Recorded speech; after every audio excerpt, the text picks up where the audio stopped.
Olá, galera do terceiro ano médio aí. É mais uma vez, agora só que de maneira quase fisicalizada.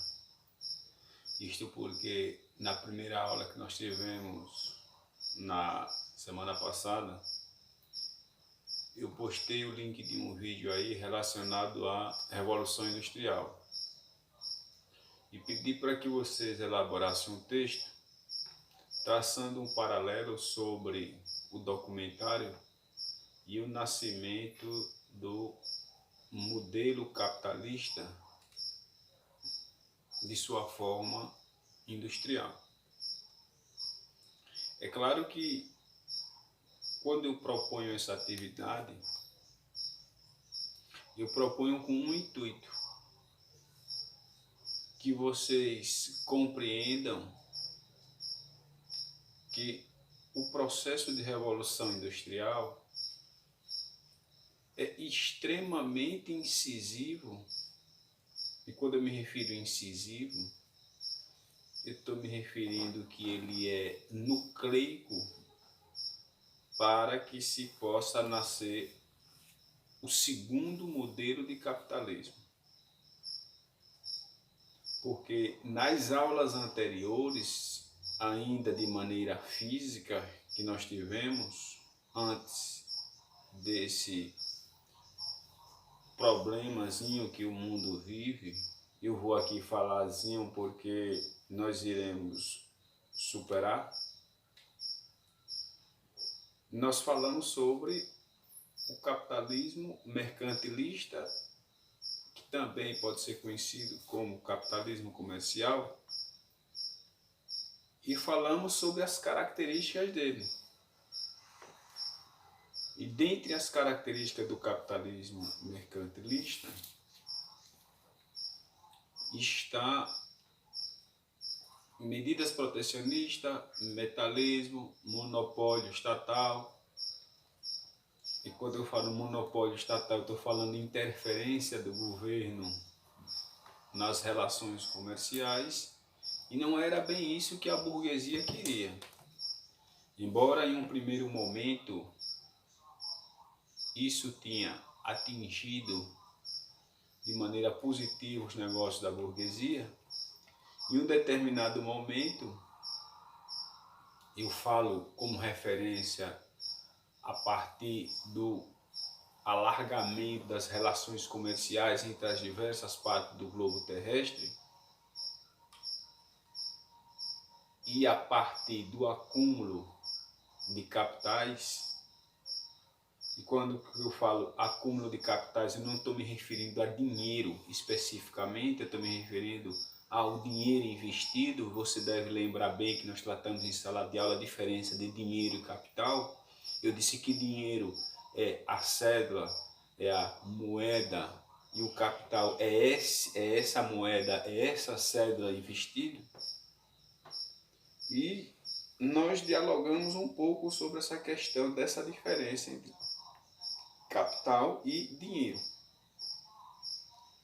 E para o capitalismo moderno, é muito mais seguro se ter capital do que dinheiro.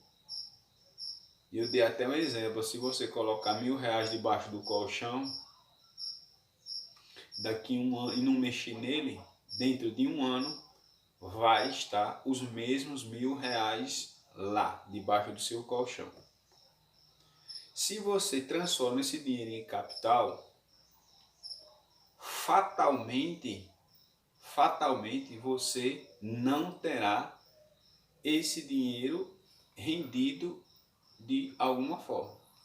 Eu vou dar um exemplo muito corriqueiro no nosso meio. A nossa região é a região de criadores.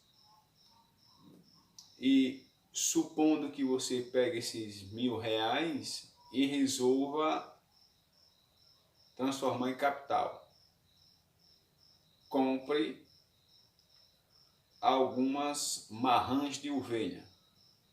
É claro que eu estou dando esse exemplo grotesco, mas pode ser qualquer outra atividade que tenha rentabilidade. O fato é que você por exemplo, a partir desse dinheiro, compra umas 3 marrãs de ovelhas. Passado-se um ano, essas marrãs já terão procriado. E, consequentemente, o seu capital já terá aumentado. Coisa que o seu dinheiro que está debaixo do colchão não aumentou. O fato é que existe dentro do que nós vamos chamar de capital uma subdivisão. Preste atenção, por favor. Uma subdivisão. Capital fixo e capital especulativo. Eu acho bom você prestar atenção porque esses termos são amplamente utilizados. O que é o capital físico? É o capital que você investe nele e acompanha a partir do seu investimento de maneira concreta a subida ou a descida desse capital. Vamos citar o mesmo exemplo das ovelhas. Se eu pego esse capital e compro as ovelhas e acompanho a partir dali a procriação e o aumento do meu capital, isso seria um capital fixo, um capital fixo em um determinado objeto material, o chamado capital produtivo, conhecido também como capital produtivo. Isso gera renda, isso gera receita. Quando eu falo em capital especulativo, eu estou falando naquele capital, naquele investimento flutuante. Você diz, certo, professor, e o que seria aquele capital flutuante? Para a economia de uma nação, não tem vantagem nenhuma o capital flutuante, o capital especulativo. E qual seria aquele capital? Seria aquele investimento que se faz na compra de ações. Eu sei que você está me ouvindo, você está me assistindo essa aula e está dizendo, professor, está ficando complexo, está ficando complicado. Eu digo, eu sei, mas aquele capital que você compra ações de determinadas empresas para participar dos eventuais lucros que essa empresa proporcionará, ele não tem eficácia do ponto de vista econômico em si. Na verdade, a qualquer momento ele pode entrar e pode sair do país. Portanto, ele não gera dinheiro para a população de um modo geral. O capital que gera dinheiro é o capital produtivo. Porém, ele requer um certo tempo, uma certa estabilidade em determinado local. Ponto. Mas eu não quero entrar tanto nessa discussão, porque é uma discussão complexa, mas é necessário que você tenha uma ideia do que vem ser essas questões. Certo? Mas vamos para nessa questão do capitalismo. Então, o capitalismo mercantilista é a forma primitiva do capitalismo, modelo econômico que nós vivenciamos hoje. Ele se baseia em algumas características que já foram tratadas em aulas anteriores. Nós tratamos nesse exato momento sobre o capitalismo industrial, ou seja, são 2 modelos de capitalismo apenas, mas existem 4 modelos específicos de capitalismo, o que nós vamos discutir ao longo das nossas aulas. O fato é que o documentário que eu passei sobre a Revolução Industrial é para lhes dar a ideia de como nasceu a necessidade do capitalismo se transformar. Ou seja, dentro do contexto da Revolução Industrial, era necessário se criar um novo modelo capitalista, que era fundamentado na industrialização e, consequentemente, maior rapidez na produção, na linha de produção dos produtos. Quando no documentário, e foi para isso que eu lancei, quando no documentário há o aceleramento da produção industrial,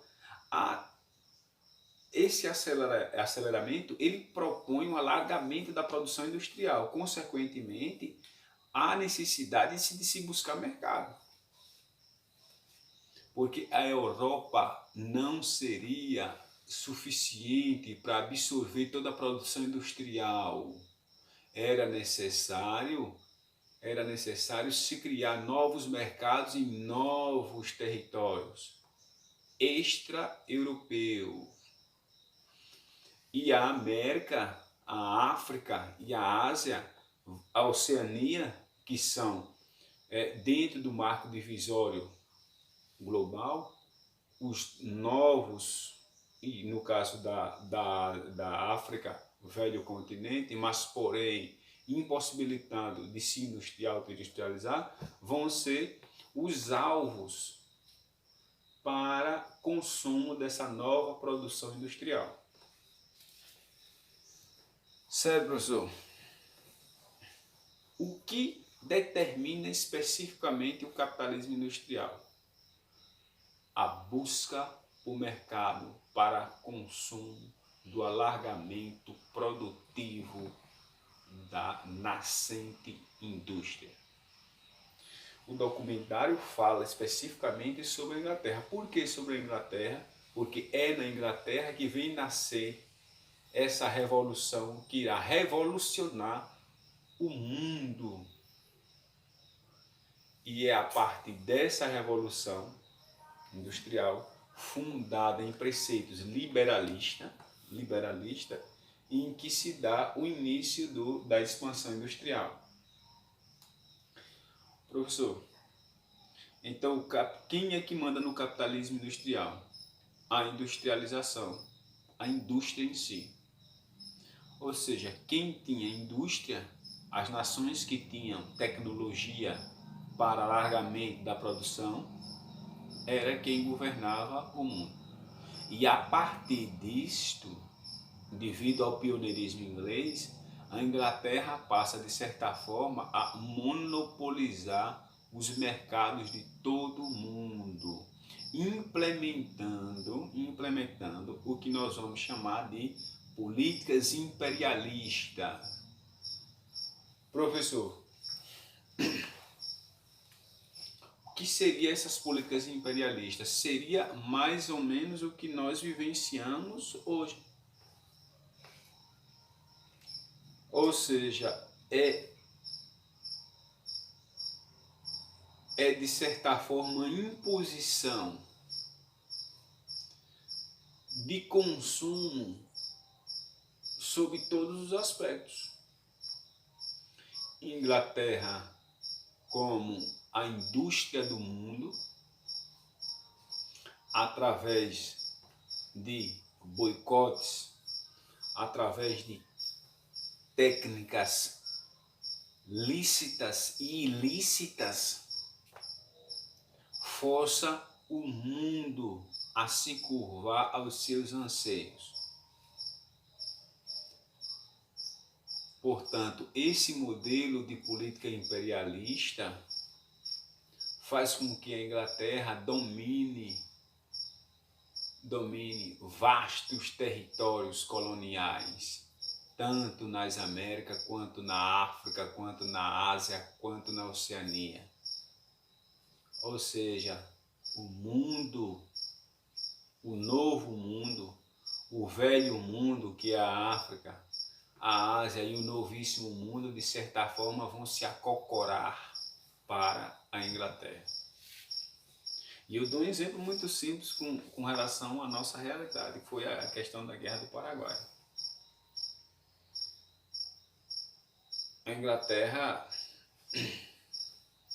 semeou uma discórdia na América do Sul entre 1865 e 1870.